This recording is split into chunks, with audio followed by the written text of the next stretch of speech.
उड़ीसा दौरे पर आज पीएम मोदी पश्चिमी उड़ीसा के संबलपुर शहर सार्वजनिक कार्यक्रम में करेंगे शिरकत। 68,000 करोड़ की परियोजनाओं की देंगे सौगात।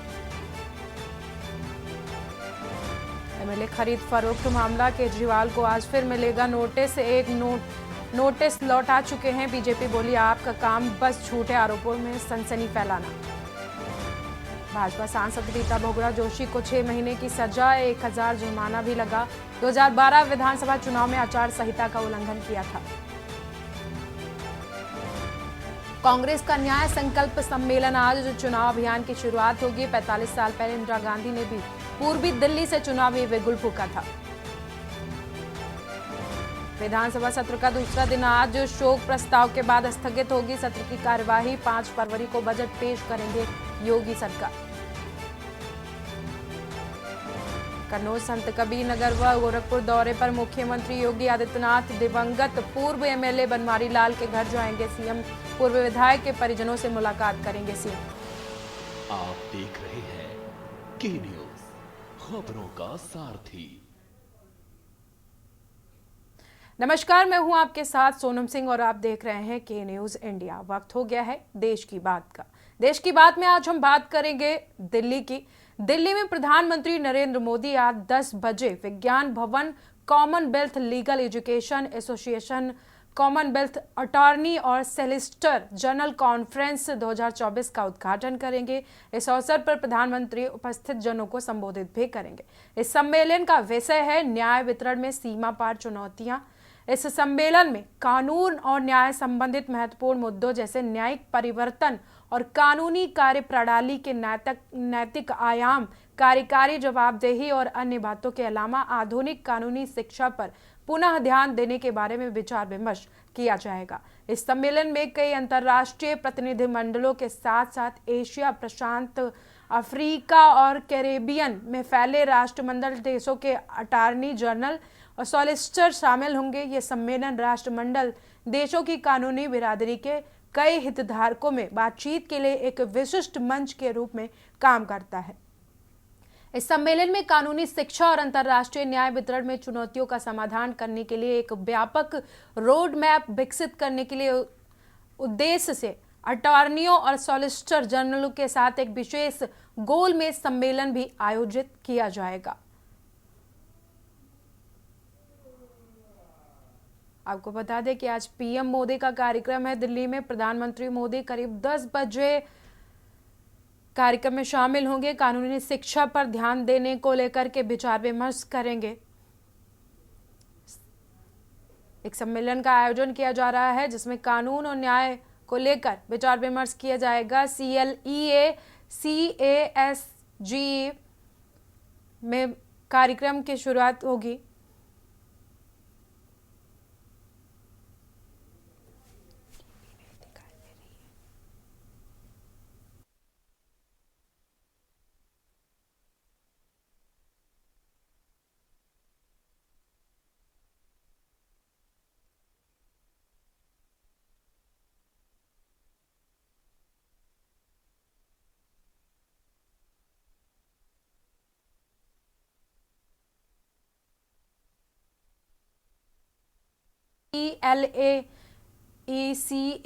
CLEA में शामिल होंगे। कानूनी शिक्षा पर ध्यान देने पर विचार विमर्श करेंगे पीएम मोदी। आज दिल्ली में उनका कार्यक्रम है, सुबह 10 बजे वो इस कार्यक्रम में शामिल होंगे। पीएम मोदी आज CLEA का उद्घाटन करेंगे। इस सम्मेलन में कानून और न्याय से संबंधित मुद्दों पर चर्चा की जाएगी। इसी खबर पर हमारे साथ जुड़ चुके हैं प्रवेश शर्मा दिल्ली से। प्रवेश, आज प्रधानमंत्री नरेंद्र मोदी का कार्यक्रम है 10 बजे विज्ञान भवन में, क्या कुछ जानकारी है आपके पास? बिल्कुल, देखिए मैं आपको बता दूं कि प्रधानमंत्री नरेंद्र मोदी आज सुबह लगभग 10 बजे के आसपास जो है एक विज्ञान भवन जो दिल्ली का इलाका है, दिल्ली में एक पड़ता है। और सबसे बड़ी बात यह है कि यहाँ पर प्रधानमंत्री मोदी जो है कॉमनवेल्थ लीगल एजुकेशन सोसाइटी और कॉमनवेल्थ अटॉर्नी और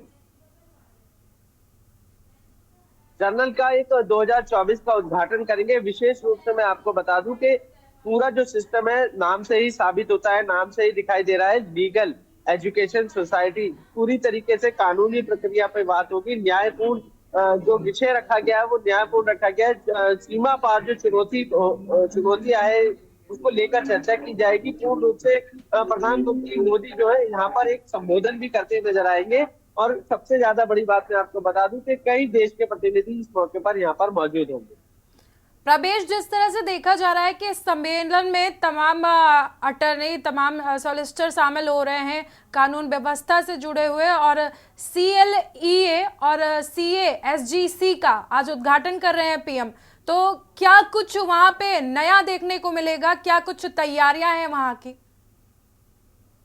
देखिए, बात अगर तैयारियों की करें तो विज्ञान भवन को पूरी तरीके से सजाया हुआ है। विशेष रूप से जो कार्यक्रम प्रधानमंत्री मोदी का है उसके बारे में चर्चा देर शाम केंद्र सरकार की तरफ से एक नोटिफिकेशन जारी कर एक प्रेस विज्ञप्ति जारी कर पहले से दे दी गई थी। और मैं आपको बता दूं कि पूरी तरीके से विज्ञान भवन में सांस्कृतिक कार्यक्रम भी होने हैं। और सबसे बड़ी बात है कि 10 बजे जब प्रधानमंत्री मोदी यहाँ पर पहुंचेंगे तो सबसे पहले कार्यक्रम की शुरुआत करेंगे और उसके बाद जो है पूरी रूपरेखा, जो जैसे मैंने पहले ही बताया, न्यायपूर्ण एक विषय रखा गया है जिसमें लीगल विषयों को लेकर चर्चा की जाएगी। जितने देश के प्रतिनिधि यहाँ पर पहुंचे हैं सबके साथ एक वार्ता होगी। उसके बाद एक सांस्कृतिक कार्यक्रम भी होगा जिसमें देश की छोटी सी झलक दिखाने की कोशिश भी की जाएगी। कानून और न्याय से संबंधित चीजों को लेकर इस सम्मेलन में चर्चा होनी है, उसके बारे में आपको क्या जानकारी है? बिल्कुल, देखिए, जो सीमा पार, जो देश की जो सीमा है उसके पार लगातार किस तरीके की गतिविधियां हो रही है उसको लेकर एक कानून बनाने की बात की जा रही है। साफ तौर पर मैं आपको बता दूं कि लगातार जो घुसपैठ होती है उसको रोकने के लेकर एक चर्चा की जाएगी। विशेष रूप से जो देश शामिल होंगे उनके साथ ये वार्ता होगी। उसमें एक विशेष रूप से मैं एक चर्चा की जाएगी जिसमें एक रूपरेखा तैयार की जाएगी। लीगल जो फॉर्मेट है उस पर बात की जाएगी कि अगर इस तरीके की घुसपैठ लगातार हो रही है तो उसको किस प्रकार से रोका जाए, या ऐसे कौन से साधन है या ऐसे कौन से नियम है जिसको सख्त करने की जरूरत पड़ेगी ताकि इस तरीके की घटनाओं पर रोक लग सके। प्रधानमंत्री इस सम्मेलन में सुरक्षा को लेकर के क्या कुछ कह सकते हैं? अंतर्राष्ट्रीय सुरक्षा को लेकर क्या कुछ कह सकते हैं प्रवेश? तो प्रधानमंत्री मोदी इस पर जरूर बोलने वाले हैं। और मैं आपको बता दूं जब उनका संबोधन होगा तो उसमें इस बात का मुख्यतः आपको सुनने को मिलेगा। और मैं बार बार एक बात कह रहा हूँ कि इसमें जो मुद्दा है लीगल जो शब्द है अपने आप में जो कानून है उसको लेकर चर्चा करने के लिए पूरी एक गोष्ठी रखी गई है। और इसमें साफ तौर पर मैं बता दूं कि अंतरराष्ट्रीय जो घुसपैठ है या सीमाओं पे जो लगातार जो घुसपैठ होती है, भारत हो चाहे अन्य देश हो, लगातार अन्य देश की घुसपैठ होती है, तो उसको लेकर एक पूरा प्रस्तावित एक कानून बनाने पर चर्चा की जा रही है। और उसको लेकर ये पूरा फॉर्मेट आज रखा गया। प्रवेश, विज्ञान भवन में प्रधानमंत्री के कार्यक्रम को लेकर सुरक्षा के क्या इंतजाम किए गए हैं? बिल्कुल, देखिए, जैसे मैंने पहले ही बताया कि केंद्र सरकार की तरफ से कल ही प्रेस विज्ञप्ति जारी कर दी गई थी और इसको लेकर लगातार सरकार की तरफ से जो है पूरा सख्त कानून था। दिल्ली पुलिस अलर्ट मोड पे है। इसके अलावा CISF के जवान लगे हुए हैं। और प्रधानमंत्री मोदी वहां पर पहुंच रहे हैं तो चप्पे चप्पे पर जो है ड्रोन के द्वारा निगरानी रखी जा रही है। और सबसे बड़ी बात यह है कि प्रधानमंत्री मोदी लगभग 10 बजे के आसपास वहां पर पहुंचेंगे, लेकिन उससे लगभग 1 घंटा पहले ही यातायात को डाइवर्ट कर दिया जाएगा। और जो सुरक्षा की बात करें, जो भी वहां पर चाहे वो कार्यक्रम में शिरकत करने आएगा या कार्यक्रम देखने के रूप में पहुंचेगा तो कहीं ना कहीं पूरे सुरक्षा के दायरे से वहां पर गुजरेगा। जी जी प्रवेश, बहुत बहुत धन्यवाद आपका हमारे साथ जुड़ने के लिए। प्रवेश, प्रधानमंत्री मोदी करीब 10 बजे विज्ञान भवन पहुंचेंगे और वहां पर एक कार्यक्रम में सम्मिलित होंगे। कानूनी शिक्षा पर ध्यान देने को लेकर के तमाम चर्चाएं होंगी, कानून और न्याय से संबंधित मुद्दों पर चर्चाएं होंगी। पीएम मोदी आज CLEA और CASGC पर का उद्घाटन करेंगे। प्रधानमंत्री मोदी करीब 10 बजे विज्ञान भवन पहुंचेंगे।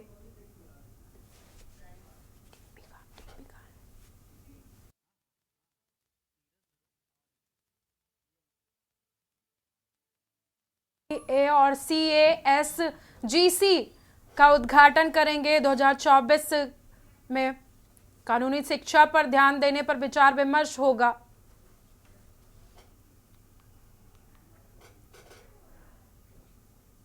रुक करेंगे अगली खबर की ओर। अगली खबर लखनऊ से है, जहां पर यूपी विधानमंडल बजट सत्र का दूसरा दिन है। राज्यपाल के अभिभाषण पर धन्यवाद प्रस्ताव पर चर्चा होगी।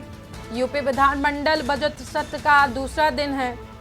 दोनों सदनों में धन्यवाद प्रस्ताव पर चर्चा की जाएगी।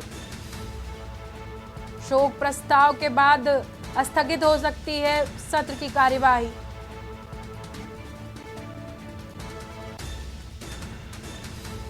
दिवंगत विधायक मानवेंद्र सिंह को श्रद्धांजलि दी जाएगी।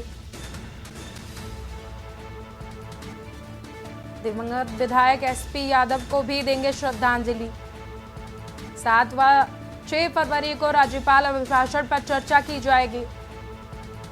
5 फरवरी को बजट पेश करेगी योगी सरकार।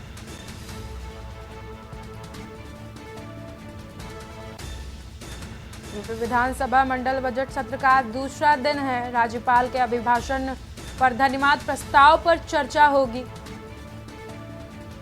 यूपी विधानमंडल का सत्र का आज दूसरा दिन है।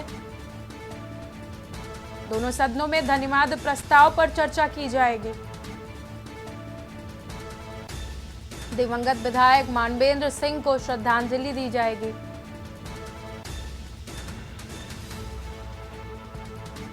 दिवंगत विधायक एसपी यादव को भी श्रद्धांजलि दी जाएगी। सदन में 6 से 7 फरवरी को 5 फरवरी को बजट पेश कर सकती है योगी सरकार।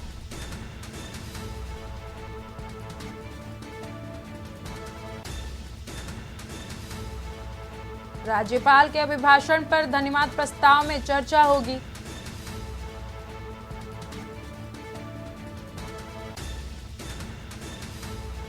खबर लखनऊ से बता रहे हैं आपको, विधानमंडल सत्र बजट सत्र का दूसरा दिन है। दोनों सदनों में धन्यवाद प्रस्ताव पर चर्चा की जाएगी। दिवंगत विधायक मानवेंद्र सिंह को श्रद्धांजलि दी जाएगी। दिवंगत विधायक एसपी यादव को भी श्रद्धांजलि दी जाएगी। सदन में 6 और 7 फरवरी को राज्यपाल के अभिभाषण पर चर्चा की जाएगी। 5 फरवरी को बजट पेश करेगी योगी सरकार।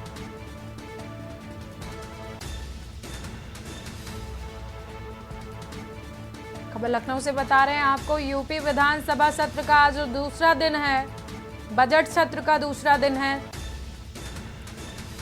यूपी विधानमंडल बजट सत्र का आज दूसरा दिन है।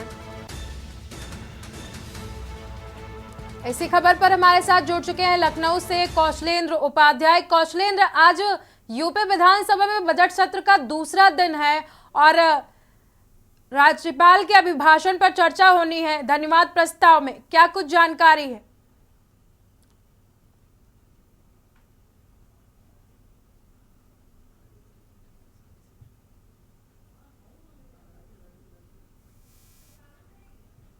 कार्रवाई शुरू की गई थी। हंगामे के बीच में जो कार्रवाई रोकी गई, फिर दोबारा 12:30 बजे से कार्रवाई दोनों सदनों के शुरू की गई, लेकिन विपक्ष के दबाव, जो विपक्ष का विरोध था, उसके चलते सदन की कार्रवाई आज 11 बजे तक के लिए स्थगित की गई। आज 11 बजे से जब सत्र चलेगा, जो राज्यपाल ने कल अभिभाषण दिया उसके जो है उसके लिए धन्यवाद ज्ञापित होगा। धन्यवाद के बाद उनके जो प्रस्ताव जो बनेंगे, उनके जो अभिभाषण में जो योजनाएं, जो तमाम ऐसे कार्य जो गिनाए गए, जो यूपी सरकार ने पूरे किए हैं या आगे की जो रोड मैप तैयार हुआ है, उसका जो उन्होंने लेखा जोखा एक पूरा जो है अपने अभिभाषण में दिया, पॉइंट टू पॉइंट जो नोट किया गया है, उस पर चर्चा होगी।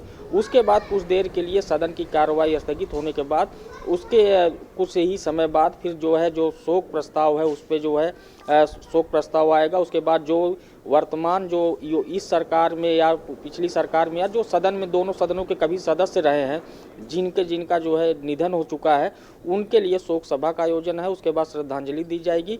उसके बाद सदन की कार्रवाई रोक दी जाएगी। लेकिन अगर बात की जाए कि जो आज का कार्यक्रम जो शेड्यूल है, क्योंकि तमाम ऐसे सदस्य हैं जो अब इस सदन में नहीं बैठेंगे, अब नहीं रहें, क्योंकि अब इस कार्रवाई में जो है उनका अब वो नहीं शामिल हो सकते हैं, वो अब नहीं रहें, तो उनके लेके जो शोक सभा होगा वो भी एक महत्वपूर्ण चीज़ है।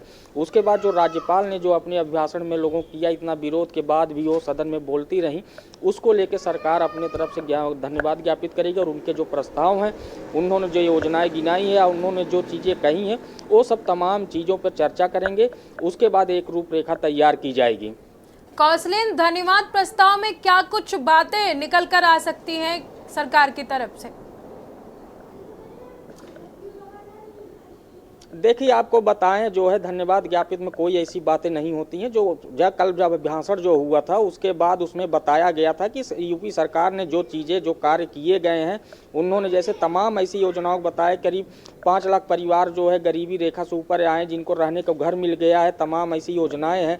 कितना फंड दिया गया है, यूपी सरकार ने जो योजनाएं केंद्र की मदद से जो चीज़ कराई हैं, उन सब चीज़ों का जो लेखा जोखा दिया गया है उस पर एक चर्चा होनी, एक जो है एक सदन की गरिमा होती है और उसका जो है निर्वहन किया जाता है। और जो प्रस्ताव आया है उस प्रस्ताव पर चर्चा करने के बाद उसको जो है सरकार अपने अमल में लाती है। उसके बाद जो राज्यपाल का जो आदेश जो निर्देश होता है उस पर कार्रवाई की जाती है, फिर योजनाओं को आगे बढ़ाया जाता है। क्योंकि ये बजट सत्र है, सबसे महत्वपूर्ण है। साल में एक बार ये बजट सत्र आता है, उसके बाद सप्लीमेंट्री तमाम ऐसे सत्र आते हैं जिसमें फंड किस योजनाओं में कितना पैसा खर्च हुआ सब लेखा जोखा तय होता है। तो उन सब चीज़ों को देखते हुए इस बजट बहुत खास है। अब बजट में क्योंकि चुनावी साल है, चुनावी साल को देखते हुए लोगों को उम्मीद रहती है। लेकिन अब सरकार जब 5 तारीख को अपना बजट पेश करेगी, पूरा लेखा जोखा तैयार करेगी। पिछली बार का जो बजट था वो भी लोग देखेंगे, विपक्ष के तमाम जो विरोध है उसको भी सरकार झेलेगी। तो इन सब चीज़ों को लेकर एक रूपरेखा तैयार की जाएगी। जी, बहुत बहुत धन्यवाद आपका हमारे साथ जानकारी साझा करने के लिए कौशलेंद्र। यूपी विधानसभा के बजट सत्र का आज दूसरा दिन, धन्यवाद प्रस्ताव पर होगी चर्चा।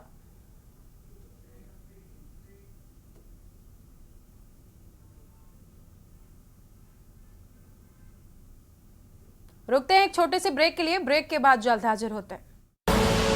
आप देख रहे हैं के न्यूज, खबरों का सारथी।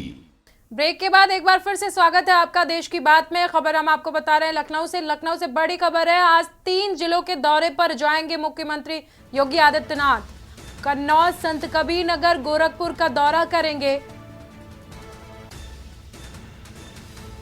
दोपहर 12:30 पे बोर्डिंग ग्राउंड कन्नौज जाएंगे सीएम योगी।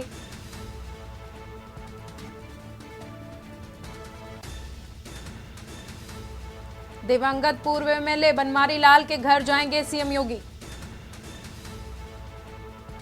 पूर्व विधायक के परिजनों से मुलाकात करेंगे सीएम योगी।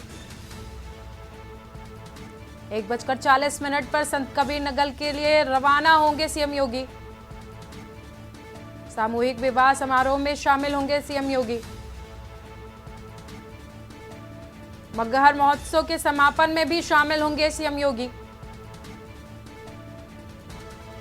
360 करोड़ की परियोजनाओं का लोकार्पण शिलान्यास करेंगे। दोपहर 3 बजे गंभीरनाथ प्रेक्षागृह पहुंचेंगे सीएम योगी। दिव्यांगजन रेनबो फेस्टिवल का शुभारंभ करेंगे। दिव्यांगजनों को ट्राईसाइकिल उपकरण करेंगे वितरित। बड़ी खबर हम आपको बता रहे हैं, आज 3 जिले के दौरे पर सीएम योगी। कन्नौज, संत कबीर नगर, गोरखपुर का दौरा करेंगे सीएम योगी।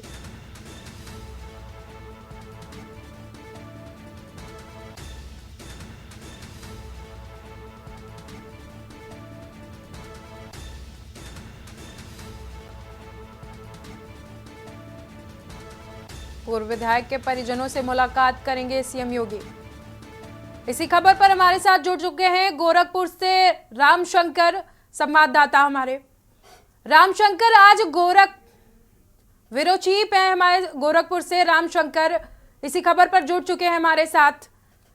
रामशंकर, जिस तरह से देखा जा रहा है आज गोरखपुर में सीएम योगी का दौरा है और वहां पर ट्राईसाइकिल का वितरण करेंगे, क्या कुछ जानकारी है आपको?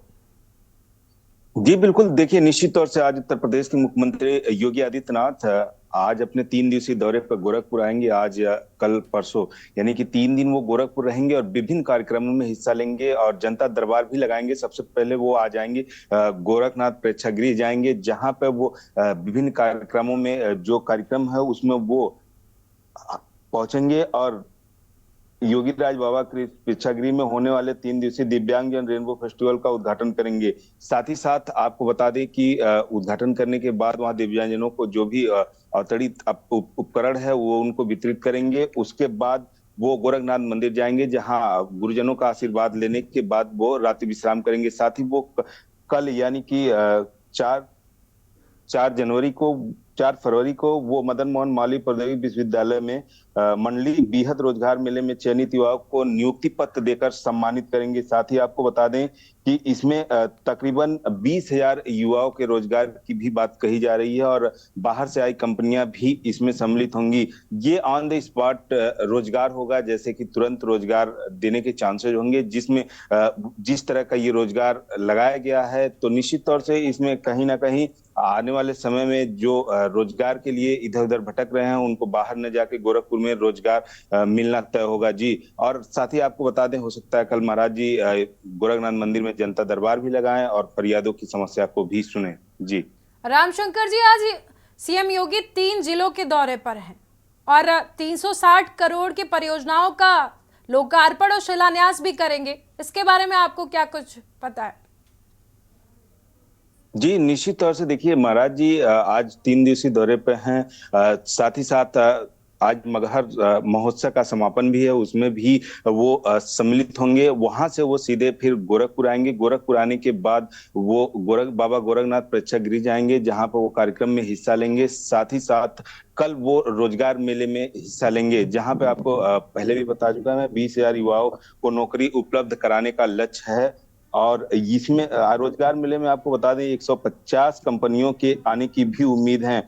ये रोजगार मेला योगी सरकार के मिशन रोजगार के अंतर्गत गोरखपुर में on the spot mega event का नजारा देखने का मिलेगा, जिसमें कहीं किसी को जाने की जरूरत नहीं है। वहां पे रोजगार जो है तुरंत मिलने की उम्मीद रहेगी जी। बहुत बहुत धन्यवाद आपका हमारे साथ जुड़ने के लिए और अपनी जानकारी को साझा करने के लिए, रामशंकर। आज जो सीएम योगी 3 जिले के दौरे पर हैं, कन्नौज, संत कबीर नगर, गोरखपुर के दौरे पर हैं सीएम योगी। 360 करोड़ की परियोजनाओं का लोकार्पण और शिलान्यास करेंगे सीएम योगी। मगहर महोत्सव में भी शामिल होंगे सीएम योगी। दिवंगत पूर्व एमएलए बनवारी लाल के घर भी जाएंगे सीएम योगी आदित्यनाथ। पूर्व विधायक के परिजनों से मुलाकात करेंगे सीएम। 1:40 पर संत कबीर नगर के लिए रवाना होंगे सीएम। सामूहिक विवाह कार्यक्रम में भी शामिल होंगे सीएम।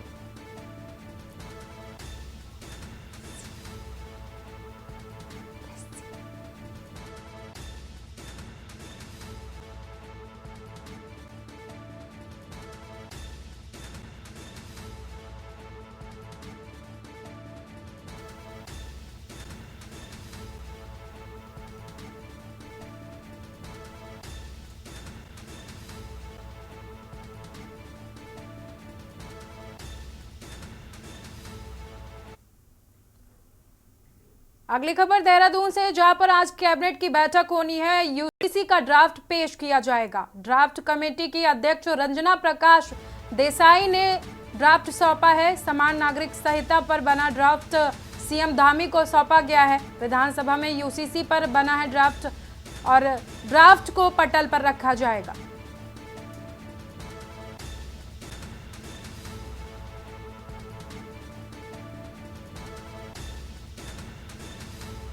बड़ी खबर हम आपको देहरादून से बता रहे हैं, जहां पर कैबिनेट की बैठक में यूसीसी ड्राफ्ट पेश किया जाएगा। ड्राफ्ट कमेटी की अध्यक्ष रंजना प्रकाश देसाई ने ड्राफ्ट को सौंपा है। समान नागरिक संहिता पर बना ड्राफ्ट सीएम धामी को सौंपा गया है। विधानसभा में यूसीसी पर बना ड्राफ्ट आज पटल पर रखा जाएगा।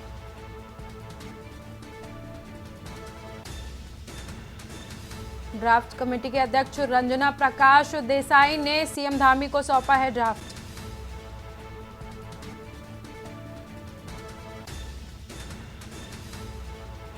विधानसभा में यूसीसी पर बना ड्राफ्ट पटल पर रखा जाएगा।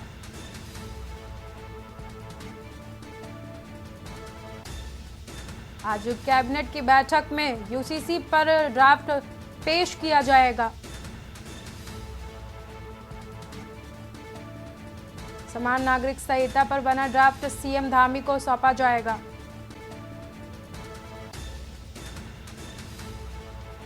आज विधानसभा में यूसीसी का ड्राफ्ट पटल पर रखा जाएगा।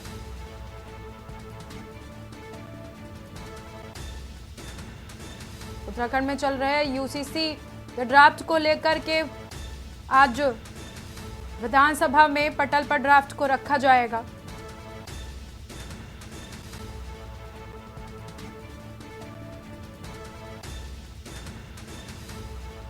बड़ी खबर हम आपको बता रहे हैं देहरादून से। आज कैबिनेट की बैठक में यूसीसी का ड्राफ्ट पेश किया जाएगा। ड्राफ्ट कमेटी के अध्यक्ष रंजना प्रकाश ने सीएम धामी को ड्राफ्ट सौंपा है।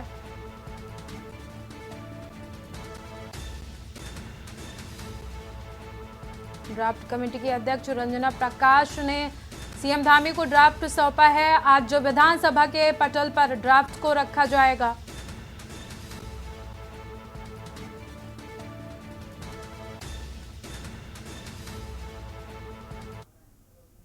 इसी खबर पर हमारे साथ देहरादून से जुड़ चुके हैं अंकित काला। अंकित, आज यूसीसी का ड्राफ्ट विधानसभा के पटल पर रखा जाएगा, क्या कुछ अपडेट है?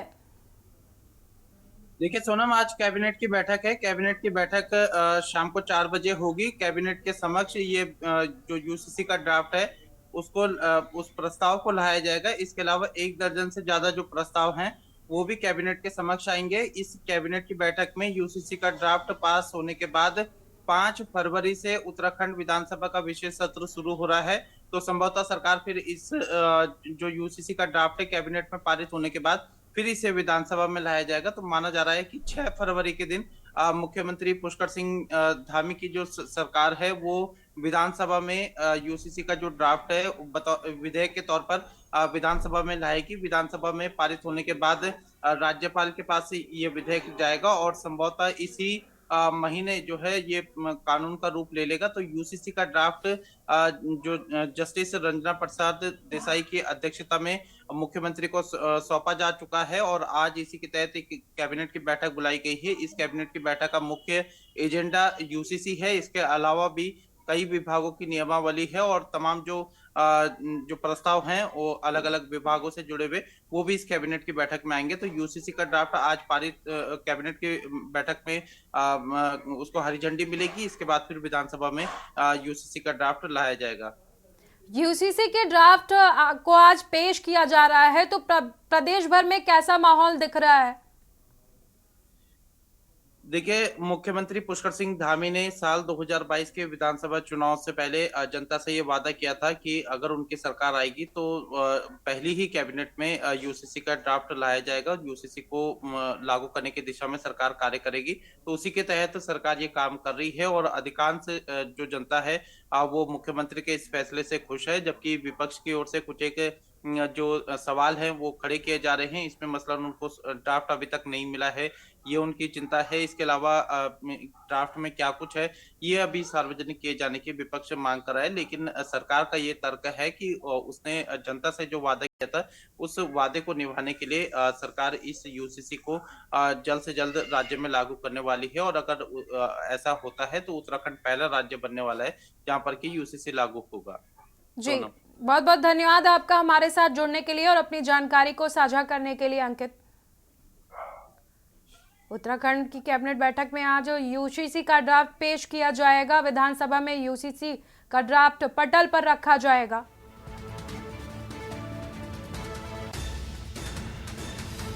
ड्राफ्ट कमेटी के अध्यक्ष रंजना प्रकाश देसाई ने सीएम धामी को ड्राफ्ट सौंपा है। समान नागरिक संहिता पर बना ड्राफ्ट सीएम धामी को सौंपा गया है। विधानसभा में यूसीसी पर बना ड्राफ्ट पटल पर रखा जाएगा। आज बड़ी खबर हम आपको बता रहे हैं, आज कैबिनेट की बैठक में यूसीसी ड्राफ्ट पेश किया जाएगा।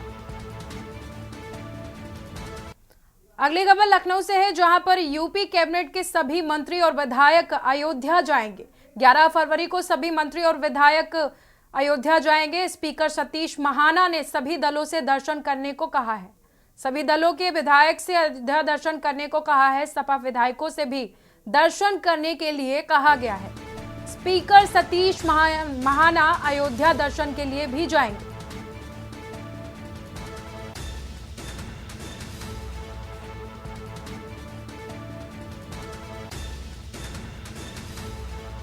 स्पीकर सतीश महाना ने सभी दलों से दर्शन करने को कहा। सभी दलों के विधायक अयोध्या दर्शन के लिए जाएंगे।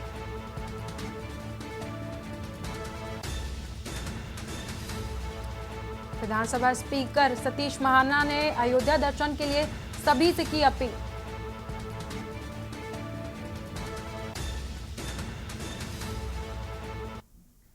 रुकते हैं एक छोटे से ब्रेक के लिए, ब्रेक के बाद जल्द हाजिर होते हैं।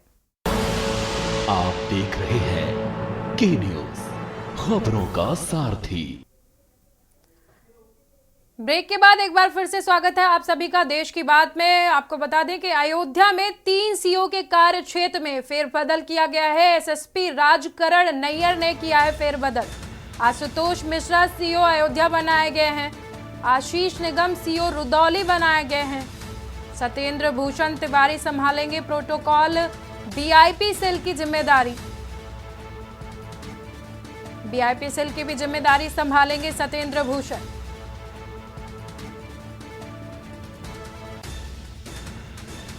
आशुतोष मिश्रा को सीओ अयोध्या बनाया गया है। आशीष निगम सीओ रुदौली के सत्येंद्र भूषण तिवारी संभालेंगे प्रोटोकॉल। वीआईपी सेल की जिम्मेदारी भी संभालेंगे सत्येंद्र भूषण। बड़ी खबर हम आपको बता रहे हैं, अयोध्या से 3 सीओ के कार्य क्षेत्र में फेरबदल किया गया है। एसएसपी राजकरण नैयर ने किया है फेरबदल। आशुतोष मिश्रा को सीओ अयोध्या बनाया गया है। आशीष निगम को सीओ रुदौली बनाया गया है।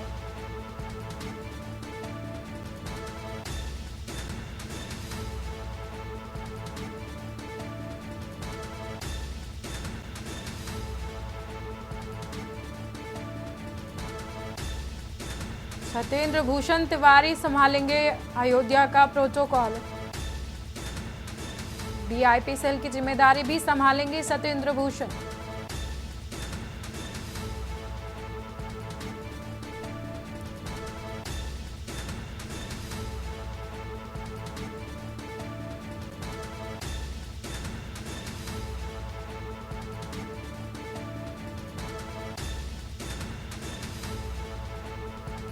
आशीष निगम को सीओ रुदौली बनाया गया है।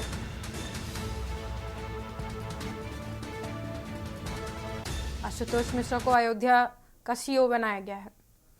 अगली खबर लखनऊ से है, जहां पर सचिवालय में साप्ताहिक अवकाश निरस्त कर दिया गया है। 3 फरवरी और 10 फरवरी शनिवार के दिन अवकाश निरस्त रहेगा। यूपी विधानसभा और विधान परिषद सत्र के चलते ये फैसला लिया गया है। दोनों सदनों की कार्यवाही को देखते हुए ये आपको बता दें कि दोनों सदनों की कार्यवाही को देखते हुए ये फैसला लिया गया है। कार्यालय खुले रहेंगे। सचिवालय में साप्ताहिक अवकाश निरस्त किया गया है। सचिवालय प्रशासन ने आदेश जारी किया है।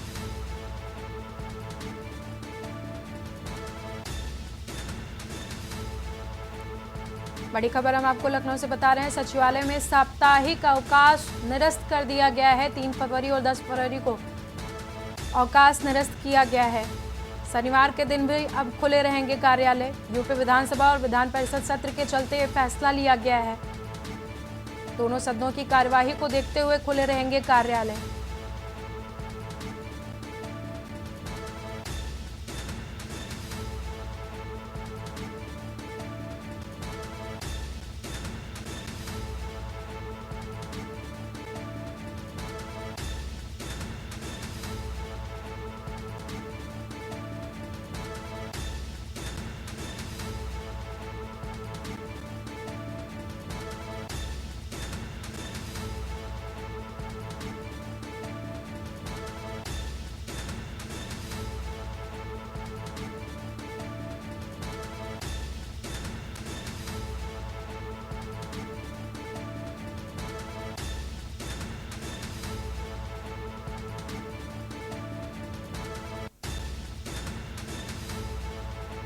अगली खबर बुलंदशहर से बता रहे हैं, भूमाफिया पर ईडी का शिकंजा कसा गया है।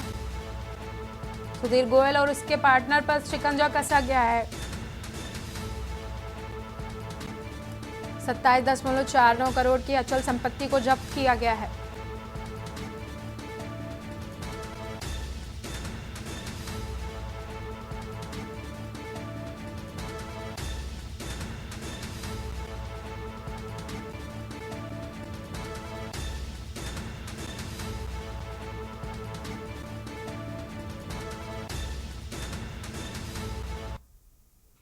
वक्त हो गया एक छोटे से ब्रेक का। ब्रेक के बाद जल्द हाजिर होते हैं।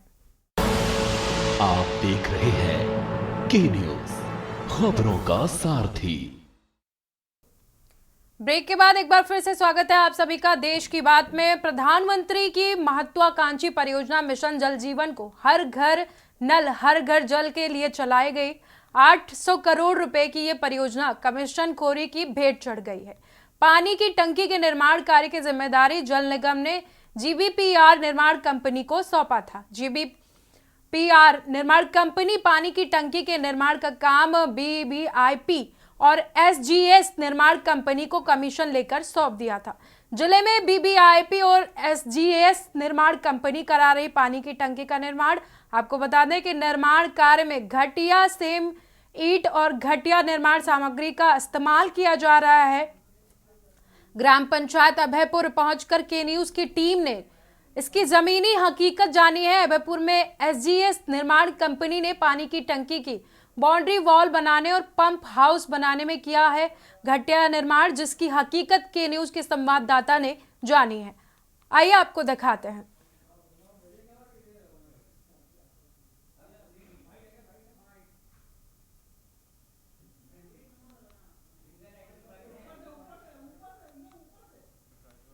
महत्वाकांक्षी प्रोजेक्ट है जो जल जीवन मिशन का कार्यक्रम है। ये महत्वाकांक्षी प्रोजेक्ट है जिसमें हर घर जल नल का जल उपलब्ध कराने का कार्यक्रम है इसमें। और पूरे जनपद में इसमें 376 प्रोजेक्ट्स हैं जिस पर काम हो रहा है। और आप बताया, आपने अभी सूचित किया कि कहीं ऐसा है अगर कि घटिया कहीं उल्टा लग रहा है, उसको अभी मैंने बात की एक्शन से, उसको तुरंत करेक्ट कराएंगे। महरपुर खार में हमारा निर्माण हो रहा है, थर्ड पार्टी ठेकेदार काम कर रहे हैं वहाँ पे। हाँ, उसकी कार्यदायी संस्था यहाँ से नहीं शासन स्तर से चिन्हित है और जो काम कर रही है उसमें फिर भी क्वालिटी के लिए हम लोग हैं, उसको देखते हैं। अगर कहीं अधोमानक होगा तो उसको करेक्ट कराया जाएगा। तो आपने महरपुर का बताया, मैंने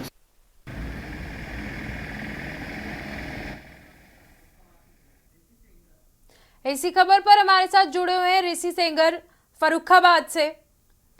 ऋषि, जिस तरह से ये रिश्वतखोरी का मामला सामने आया है और पानी की टंकी में घटिया सामग्री का इस्तेमाल किया जा रहा है उसके निर्माण में, क्या कुछ अपडेट है आपके पास? जी, क्या कंपनी ने 2 कंपनियों को हम ये कमीशन लेके भेज दिया, बीबीआईपी और एसएसजी को।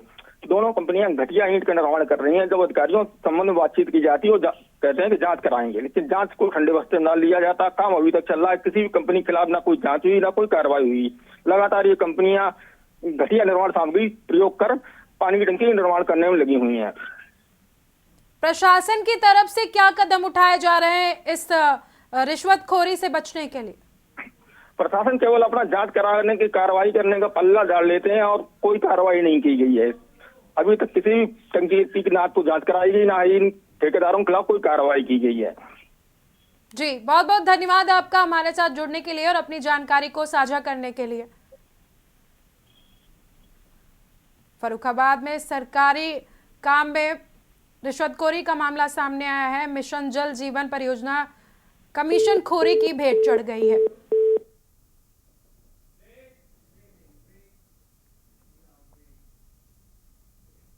रुकते हैं एक छोटे से ब्रेक के लिए। ब्रेक के बाद जल्द हाजिर होते हैं। आप देख रहे हैं के न्यूज, खबरों का सारथी। ब्रेक के बाद एक बार फिर से स्वागत है आप सभी का देश की बात में। आपको बता दें कि फतेहपुर से एक बड़ी खबर सामने आ रही है। फतेहपुर से बड़ी खबर हम आपको बता रहे हैं। अवैध खनन पर पड़ा है नायब तहसीलदार का छापा। लंबे समय से चल रहा था अवैध खनन। ग्रामीणों की शिकायतों के बाद मारा गया है छापा। परमिशन के बाद हो रहा था खनन। खनिज विभाग जेसीबी पर नहीं की गई कार्रवाई। दोनों डंपर पर हुआ 25-25 हजार रुपए का जुर्माना। मौके से ही छोड़ के डंपर ऑनलाइन जमा हुए जुर्माना। औंग थाना क्षेत्र के आशापुर गांव का बताया जा रहा है मामला। बड़ी खबर हम आपको बता रहे हैं, फतेहपुर से अवैध खनन पर पड़ा नायब तहसीलदार का छापा।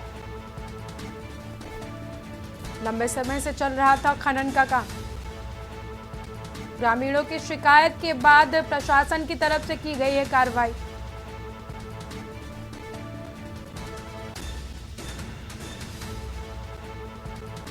जेसीबी पर नहीं की गई कोई कार्यवाही। दोनों डंपर पर हुआ 25-25 हजार रुपए का जुर्माना। मौके से ही छोड़ के भागे डंपर, ऑनलाइन जमा हुआ जुर्माना। औंग थाना क्षेत्र के आशापुर गांव का बताया जा रहा है मामला।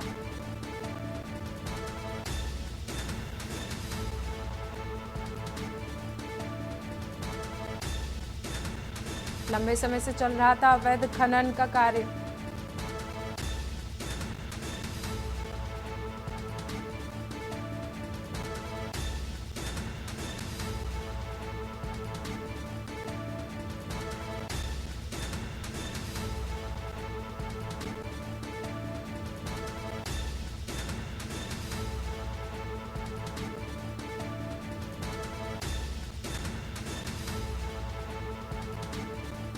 फर्रुखाबाद में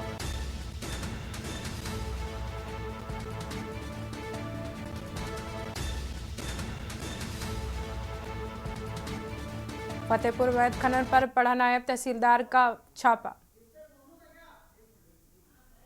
लंबे समय से चल रहा था अवैध खनन का काम। ग्रामीणों की शिकायत के बाद मारा गया छापा। परमिशन के बाद हो रहा था खनन। इसी खबर पर हमारे साथ जुड़ चुके हैं सुशील शुक्ला फतेहपुर से। सुशील, नायब तहसीलदार ने अवैध खनन को रोकने के लिए छापेमारी की है, क्या कुछ जानकारी है आपको? जी, काफी दिनों से सूचनाएं मिल रही थी ग्रामीणों के द्वारा। वैसे तो बिनकी तहसील जो है हमेशा सुर्खियों में रहती है खनन को लेकर के, लेकिन कल जो है शिकायत मिली थी ग्रामीणों की, आशापुर में अवैध खनन हो रहा है, जिस पर नायब तहसीलदार और राजस्व की भारी टीम पुलिस बल के साथ छापामारी हुई थी, जहां पर एक जेसीबी और 2 डंपर मिले थे और उस पर कार्रवाई हुई थी और चैनलों पे खबर प्रकाशित हुई है। लेकिन खनिज अधिकारी और राजस्व कर्मचारियों के द्वारा ये बताया गया है कि ऐसी कोई घटना नहीं है और वो परमिशन लेके खनन हो रहा था। जबकि अखबारों में और चैनलों में खबर यही चल रही है कि जो है राजस्व कर्मचारी और जितने भी सरकारी कर्मचारी थे उनसे बदसलूकी हुई है और लड़ाई झगड़ा हुआ है, जबकि ऐसी कोई खबर नहीं हुई है। उसका खनिज अधिकारी ने खंडन किया है। जी, तो ये जो खनन का काम चल रहा था, ये खनन माफिया और खनन विभाग के जो अधिकारी हैं उनके मिलीभगत से हो रहा था या फिर खनन अधिकारियों को इसकी जानकारी नहीं थी? जी, सूचना के आधार पे नायब तहसीलदार ने छापा मारा था, लेकिन जब छापेमारी हुई उसके बाद सारी चीजें सामने आई हैं कि वो परमिशन लेके खनन हो रहा था और वहां किसी प्रकार का कोई ऐसा कार्य नहीं हो रहा था अनैतिक जिससे किसी प्रकार का राजस्व का हानि हो रही हो। लेकिन ये है कि उस पर 25,000 रुपए की जुर्माने की कार्रवाई डंपर पे की गई है, लेकिन जेसीबी पे कोई कार्रवाई नहीं की गई है। लेकिन जो ये चल रही थी अवैध खनन की बात, वो निराधार है और उस पे एक खबर ये चल रही थी कि सरकारी कर्मचारियों के साथ खनन माफिया के द्वारा बदतमीजी की गई है और ट्रक चढ़ाने का प्रयास किया गया है। उस खबर का खंडन करते हुए खनिज अधिकारी ने बाइट दी है। जी, बहुत बहुत धन्यवाद आपका हमारे साथ जुड़ने के लिए और अपनी जानकारी को साझा करने के लिए।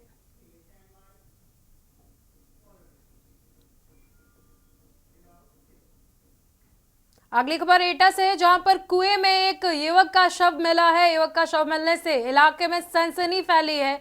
जायका होटल में मजदूरी करता था युवक, 11 जनवरी से लापता था मुकुल।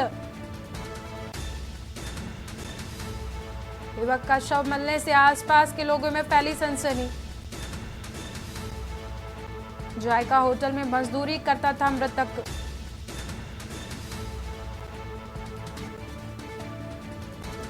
जनवरी से लापता था मृतक मुकुल। एटा से हम आपको खबर बता रहे हैं, कुएं में एक युवक का शव मिला है। युवक का शव मिलने से सनसनी फैली है। जायका होटल में मजदूरी करता था मृतक। 11 जनवरी से लापता था मुकुल।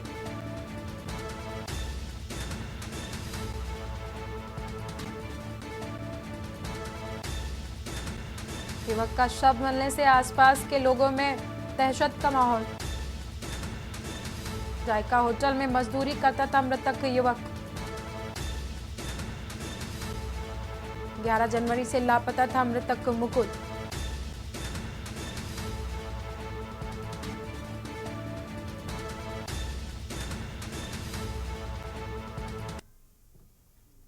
बरेली में एसडीओ पर कड़ा एक्शन जेई ने लिया है। जेई और लाइनमैन की गिरफ्तारी के बाद ये एक्शन लिया गया है। एसडीओ आरजे वर्मा को किया गया है सस्पेंड।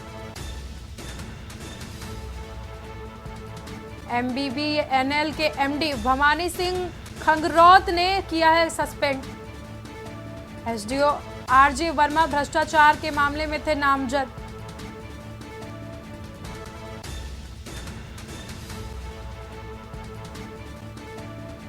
जेई और संविदा कर्मी लाइनमैन पहले ही जा चुके हैं जेल।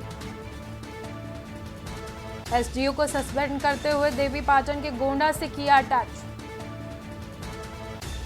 रिश्वत लेते हुए जेई और लाइनमैन को एंटी करप्शन ने था पकड़ा।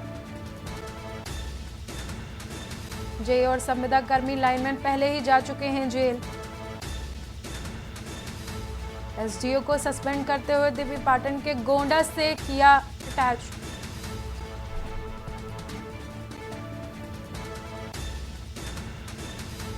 सुभाष नगर पावर हाउस में तैनात थे एसडीओ आरजे वर्मा।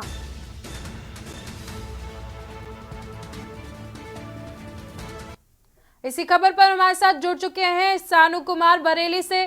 सानू, एक जेई और लाइनमैन को जेल भेजते हुए एसडीओ को सस्पेंड किया गया है रिश्वत के मामले में, क्या कुछ जानकारी है आपके पास?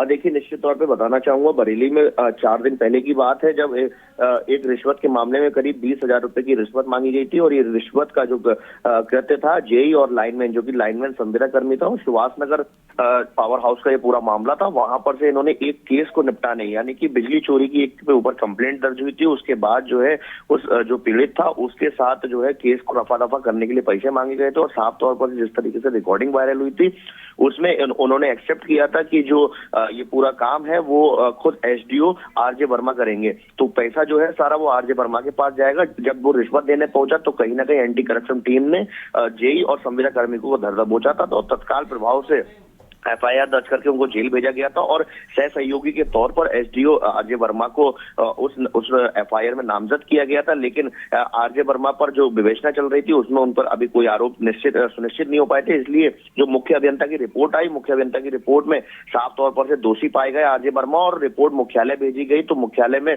MBBNL के MD यानी कि मध्यांचल विद्युत वितरण निगम प्राइवेट लिमिटेड के जो MD हैं उन्होंने, भवानी सिंह ने इनको सस्पेंड किया है। और साफ तौर पर से को गोंडा यानी कि देवी पाटन से अटैच कर दिया गया है। फिलहाल अभी तक की जो बात सामने आ रही है, इन पर गिरफ्तारी की भी बात हो सकती है, जल्द से जल्द इनकी गिरफ्तारी भी हो सकती है। लेकिन अभी की बात की जाए तो अभी से भ्रष्टाचार के काम में ये सम्मिलित पाए गए हैं, इसलिए इनको सस्पेंड करते हुए गोंडा से अटैच कर दिया गया है। लेकिन देखने वाली बात होगी कि आखिर इन पर आगे की कार्रवाई होती है, चूंकि 2 लोग पहले ही ऑलरेडी जेल जा चुके हैं, लेकिन अभी इन पर जेल की कार्रवाई नहीं हुई है।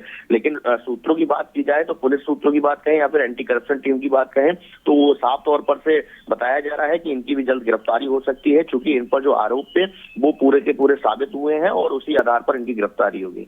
जी, बहुत बहुत धन्यवाद आपका हमारे साथ जुड़ने के लिए और अपनी जानकारी को साझा करने के लिए। सुभाष नगर पावर हाउस में तैनात थे एसडीओ आरजे वर्मा।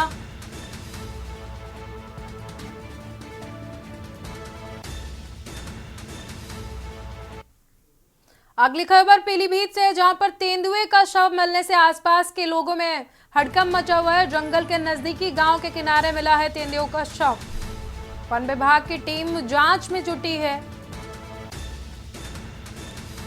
गजरौला थाना क्षेत्र के भरा सरेंधा गांव का बताया जा रहा है मामला।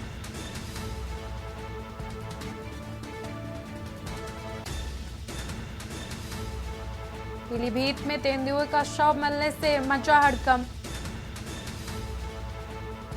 जंगल के नजदीकी गांव किनारे मिला है तेंदुए का शव। वन विभाग की टीम जांच में जुटी।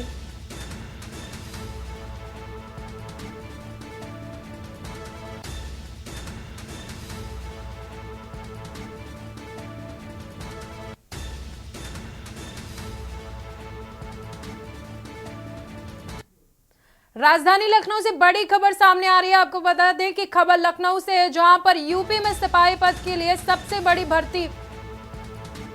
भर्ती बोर्ड ने जारी किया है आदेश।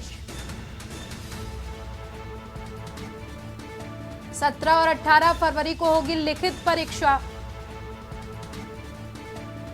60,244 पदों पर निकाली गई थी भर्ती। लखनऊ से खबर हम आपको बता रहे हैं, यूपी में सिपाही पद के लिए सबसे बड़ी भर्ती निकाली गई थी। भर्ती बोर्ड ने जारी किया है आदेश। 17 और 18 फरवरी को होगी लिखित परीक्षा। 60,244 पदों पर सिपाही की भर्ती निकाली गई थी।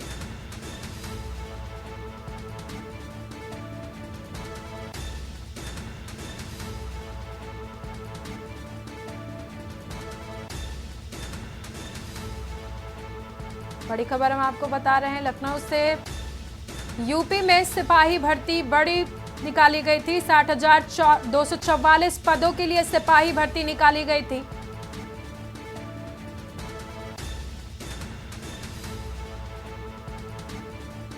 भर्ती बोर्ड ने जारी किया है परीक्षा का आदेश। 17-18 फरवरी को होगी लिखित परीक्षा।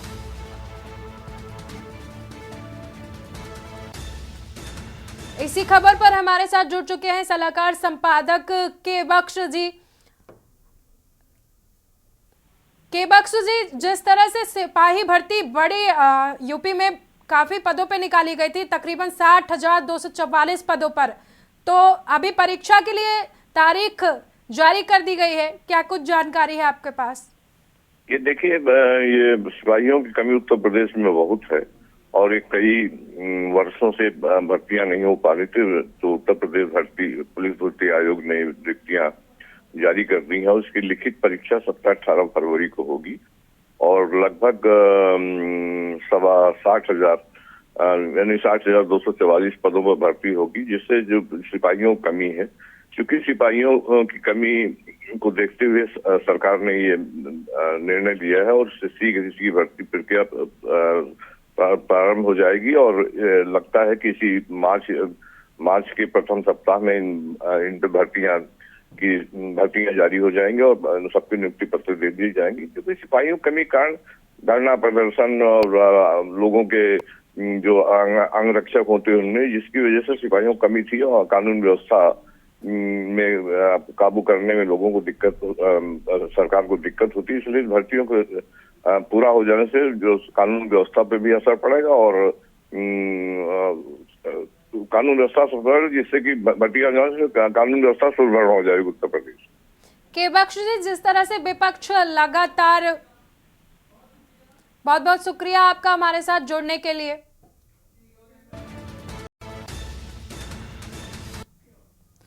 फिलहाल देश की बात में हमारे साथ इतना ही। आगे की बड़ी खबरों को देखने के लिए देखते रहिए के न्यूज इंडिया। आप देख रहे हैं के न्यूज, खबरों का सारथी।